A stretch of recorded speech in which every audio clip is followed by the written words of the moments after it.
My little brother Samuel died an hour before the ceremony. My mother slapped me so hard my vision went white.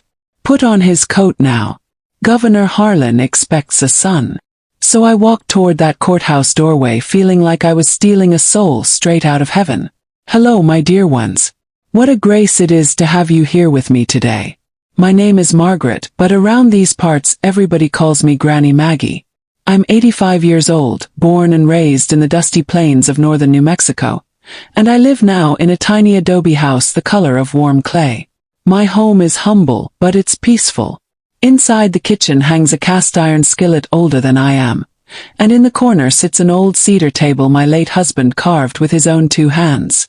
God rest the man. Before we go any further, my children, let me make a small request of you. If you haven't subscribed yet, please tap that little red button down below. And don't forget the notification bell so you never miss one of my stories. And tell me, where are you watching from? Morning coffee. Evening wind down. I read everything, my dear ones. Now, let me tell you a story that carved my soul into who I am today. A story soaked in heartbreak, injustice, and the mercy that God sometimes hides in unlikely places. This story begins with my brother Samuel, who died on what should have been the proudest day of his young life. It begins with a mother who forced me to take his place in a way no mother should force a daughter. And it continues with a man the whole town feared, yet who became the refuge that saved me from a life of misery. These were hard times, my children. Times when women had no say, when poverty twisted people's morals, and when appearances meant more than hearts. But I always say, God writes straight with crooked lines. So settle in with a warm drink because this one still trembles inside me, even after 70 years. Back when I was just a barefoot girl running across the dry red dirt of our ranch in the 1940s, we didn't have much. Our home sat 20 miles from the nearest town. Nothing but mesquite trees and wind-worn fences as far as the eye could see. My father Abel was a good man once. Hard-working, quiet. The kind of man who tipped his hat at neighbors. My mother Ruth was a different story. Sharp-tongued, proud, and determined to lift our family out of poverty no matter who she had to step over. There were 3 of us. Me, the oldest. My brother Caleb, 2 years younger. And our baby brother Samuel, who came 8 years after me. Sweet boy, that one. Big brown eyes. Always humming little tunes he made up while chasing chickens around the yard. We lived simply. Tin roof, wood-burning stove. 1 bedroom for all of us children. We slept on 2 cots shoved together.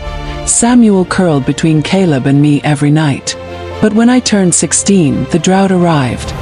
4 years of choking dust and empty wells. The cattle died. The little bit of corn we managed to grow shriveled before harvest. My father tried everything. Repair jobs in town, selling his tools, borrowing money, but nothing worked. And that's when Governor Harlan's name started slipping into late-night arguments between my parents. Harlan was the wealthiest man in 3 counties, owned the only functioning well within 50 miles, controlled the water, the wages, the law, and the future of anyone desperate enough to look his way. We only ever saw him from afar. Tall, gray-haired, always flanked by men with rifles. In 1954, when Samuel turned 15, everything changed. My mother began grooming him like a prized horse. She ironed his shirts daily, taught him perfect manners, made him practice keeping his back straight and his voice steady. She said the governor had taken an interest in selecting a promising boy from the county to serve as his apprentice. A role that came with money, influence, and a future far away from starvation. But even then, something in her tone made my stomach twist. She wasn't thinking of Samuel's future. She was thinking of her own. Samuel didn't want it. He was gentle, shy, loved singing more than politics. But my mother, with the voice of a rattlesnake, insisted this was his duty. Then came the day everything broke. The ceremony was set for August 9, 1955. Samuel woke sick before dawn, burning hot, trembling, whispering nonsense. "Mama, the sky is falling," he mumbled. I pressed cool cloths to his forehead, but nothing helped. My father begged my mother to postpone. My mother refused. Governor Harlan will not be kept waiting by a boy with nerves, she snapped. But this wasn't nerves. The fever climbed higher and higher. By noon, Samuel couldn't stand. By 1, his tiny body convulsed in my arms. And at 1:17 p.m. in our cramped adobe bedroom, my baby brother took his last breath, soft and sudden like a candle that simply gave up. I screamed. My father dropped to his knees. But my mother, Lord forgive her. She stood there hollow-eyed, already calculating the consequences. When I told her Samuel was gone, she slapped me so hard I tasted blood. No, he isn't. Get up, she hissed. The governor expects a son today. And I'll be damned before this family becomes a laughingstock.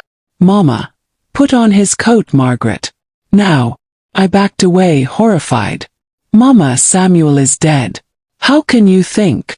She grabbed me by my hair and dragged me across the room. You're 16. Same size. Same shape. Governor Harlan won't notice. You will go. And there, beside my brother's still warm body, she forced me into his formal jacket. My father cried in the corner, useless as a broken fence. Caleb was out tending neighbors' cattle. No one came to save me. My mother shoved me toward the waiting carriage outside. That walk, my dear ones, was the longest of my life. I arrived at the courthouse trembling, wearing Samuel's clothes, my hair pinned back like a boy's. But the governor didn't seem surprised. He only studied me with cold gray eyes. You're Samuel. Yes, sir, I whispered.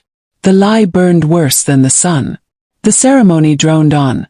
A contract signing, a handful of witnesses pretending not to see my shaking hands. When the governor placed his heavy ring in my palm, I felt like an imposter stealing a dead child's destiny.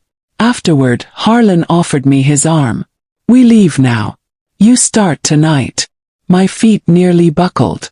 The carriage took us 30 miles to his estate, a mansion of white stone and red tiles, sitting like a palace in a desert of dust. He led me inside. Servants bowed. No one questioned my identity. He showed me to a grand study lined with books. Then he said something I'll never forget. You're not Samuel. My breath stopped. He wasn't angry. He wasn't surprised. He simply sounded disappointed. I crumbled onto the chair, sobbing, shaking, confessing everything. Samuel's fever, my mother's cruelty, the forced impersonation. Every ugly detail spilled out like water bursting through a dam. Governor Harlan listened silently. When I finished, he pressed his fists to his forehead and whispered, God help that woman. Then he did something unexpected, something that changed the entire direction of my life. He knelt in front of me. You're safe now, Margaret. I won't send you back. You will never see harm under my roof. I swear it.